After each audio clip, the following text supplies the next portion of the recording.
അതായത് സോഷ്യൽ മീഡിയയും അതേപോലെ യൂട്യൂബ് ചാനൽസും സ്റ്റാലിനെതിരെയും മന്ത്രിമാർക്കെതിരെയും പോലീസിനെതിരെയും ഇൻക്ലൂഡിങ് ഹൈക്കോടതിക്കെതിരെയും വലിയ രീതിയിലുള്ള ക്രിറ്റിസിസം ആവും. ഇത് മാനിപ്പുലേറ്റഡ് ആണ്, DMK ആൾക്കാർ അവർ റെക്കോർഡേഴ്സ് ചെയ്തതാണ് എന്ന രീതിയിൽ സംഭവത്തിൻ്റെ പിച്ചങ്ങ് മാറി.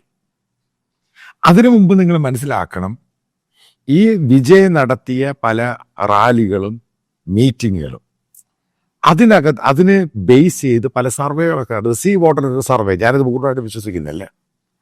അവർ നടത്തിയ സർവേക്കകത്ത് പറയുന്നത് സ്റ്റാലിൻ കഴിഞ്ഞാൽ ഏറ്റവും കൂടുതൽ അവിടെ പോപ്പുലാരിറ്റിയുള്ള ലീഡർ എന്ന് പറയുന്ന വിജയാണ് സിനിമ.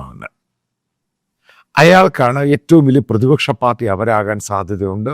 പക്ഷെ ആ സീ വാട്ടറിനകത്ത് പറയുന്നില്ല ഈ വിജയുടെ പാർട്ടി അവിടെ അധികാരത്തിൽ വരുമെന്ന് പറയുന്നില്ല.